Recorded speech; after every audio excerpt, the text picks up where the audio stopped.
झारखंड मुक्ति मोर्चा के रहनुमा और कद्दावर नेता पूर्व कोयला मंत्री शिबू सोरेन झारखंड मुक्ति मोर्चा रिश्वत कांड के दाग से तो बरी हो गए, लेकिन कहा जाता है कि इसी सिलसिले में वो ऐसी भूल कर बैठे जिसने उन्हें मुजरिम साबित कर दिया।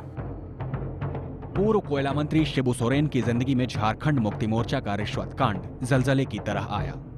कई साल तक सांसदों की खरीद फरोख्त को लेकर वो अदालत में बतौर आरोपी हाजिर होते रहे।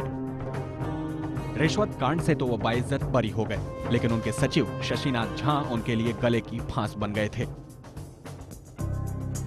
शशिनाथ झा शिबू सोरेन को इसी कांड के सिलसिले में ब्लैकमेल करने लगे थे।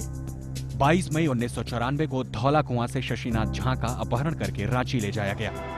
झा की हत्या करके उसकी लाश दफना दी गई। मामले की जांच सीबीआई कर रही थी और 1996 में उसने शशिनाथ झा का कंकाल रांची से बरामद कर लिया। शिबू और उनके 5 सहयोगियों के खिलाफ हत्या का मुकदमा चला और दिल्ली की 30 हजारी कोर्ट ने 46 गवाहों को सुनने के बाद शिबू को दोषी करार दिया। अहम शख्स, अहम मुकदमा और उस पर बेहद अहम फैसला। 5 दिसंबर 2006 को शिबू सोरेन के लिए अदालत ने आजीवन कारावास की सजा मुकर्रर की। श्रीमान BR केडिया साहब के न्यायालय ने शिबू सोरेन, शिबू सोरेन, नंद किशोर मेहता, अजय मेहता, पशुपतिनाथ मेहता और सुरेंद्र भट्टाचार्य को शशिनाथ झा के अपहरण और कत्ल के जुर्म में दोषी करार दिया। झारखंड के गुरुजी को सजा मिली तो अदालत के बाहर उनके समर्थकों में खासी निराशा का माहौल रहा। हालांकि झारखंड मुक्ति मोर्चा के लोग अब भी गुरुजी को निर्दोष मानते हैं। अब जग जाहिर है, दुनिया को पता है कि शिबू सोरेन क्या है, और ये एक झूठा आरोप गवाह को खड़ा करके एनडीए के लोगों ने जो रचना रचा था, जिसका तहत आज कोर्ट को ये लोग गुमराह करने का काम किया, आज एकदम गुमराह है। इसमें आप आने वाले समय देखिए उच्च न्यायालय में इसको एकदम रिहा करेंगे। ऐसा होता है, ऐसा पहला केस नहीं है, देश में कई केस ऐसा हुआ है। लोअर कोर्ट में उसका केस ये है, हाई कोर्ट है, सुप्रीम कोर्ट है। हमारा ऑप्शन खुला हुआ है, बहुत सा ऑप्शन है, उस ऑप्शन का तहत हम लोग जाएंगे। शशिनाथ झा के मामले में शिबू सोरेन पहले सांसद रहे जिन्हें उम्र कैद जैसी सख्त सजा दी गई है।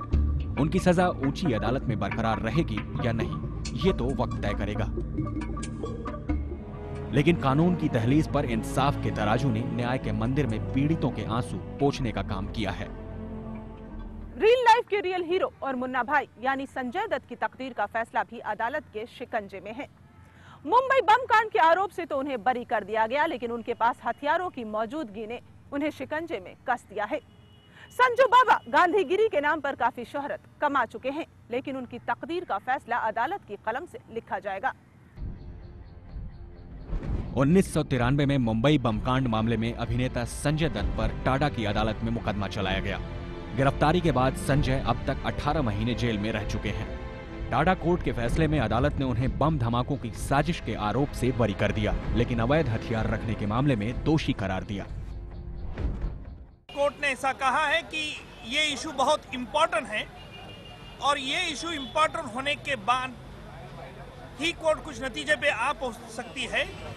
इसलिए कोर्ट ने 18 जनवरी तक ये केस एडजर्न कर दी है। मुन्ना भाई ने अपनी जमानत पर फैसले से पहले धार्मिक अनुष्ठान में खुद को मशगूल रखा। उन्होंने मुंबई के सिद्धिविनायक गणेश मंदिर में ईश्वर की आराधना की। संजय को 19 दिसंबर तक जमानत दी गई थी, जिसे बढ़ाकर 21 दिसंबर कर दिया गया। आखिरकार उनकी भक्ति की शक्ति ने असर दिखाया और संजय दत्त की जमानत की मियाद बढ़ाकर 18 जनवरी कर दी गई। रॉकी से लेकर गांधीगिरी तक के सफर में संजय दत्त में काफी बदलाव देखे गए। आज वो अपनी पिछली छवि से बिल्कुल हटकर हैं। आतंकवाद के दाग से बचे मुन्ना भाई को लगता है कि उनका काम हो गया। हमारे लिए ये बहुत बड़ी बात है कि संजय को आतंकवाद जैसे शब्द से बरी कर दिया गया, और यही बात मेरे पिताजी पिछले 13 साल से कहते रहे कि हमारे घर में कोई आतंकवादी नहीं हो सकता। ये बहुत राहत वाली बात है, इसके लिए हम भगवान के शुक्रगुजार हैं। आजकल जो जजमेंट्स आ रहे हैं, या वो प्रियदर्शनी मट्टू वाले आए हों या फिर आपको जेसिका लाल वाले आए हुए हैं, तो इसमें जैसा लग रहा है कि जैसे दूध का दूध पानी का पानी इस तरह से अलग हुआ है। ठीक है, ट्रायल कोर्ट ने कुछ अलग जजमेंट दिया था, लेकिन हाई कोर्ट ने पूरे एविडेंस को, पूरी गवाही को ध्यान दे करके सारे जितने एविडेंस थे उसको अप्रिशिएट कर करके एक जजमेंट निकाला है। 2006 फैसलों का साल रहा। एक के बाद एक हाई प्रोफाइल मुकदमों की सुनवाई और सजा ने न्यायपालिका की कार्यशैली को पुख्ता साबित कर दिया है। इसके अलावा जुर्म के बाद बेफिक्र मुजरिमों, अदालत में गवाही से पलटने वालों और अपराध में किसी भी तरह की मदद करने वालों को लेकर भी अपना रुख जाहिर किया है। अदालत के ये फैसले समाज के लिए मिसाल भी हैं और चेतावनी भी। समाज में जुर्म शुरू से ही होते रहे हैं, लेकिन हर अपराध की मुकम्मल सजा बेहद जरूरी है। अपराधियों के लिए ये साल बेहद सख्त रहा और अदालत ने बेहिचक फैसले देकर नया संदेश दिया है। कानून सबके लिए बराबर है और अदालत में हर शख्स की सुनवाई होती है।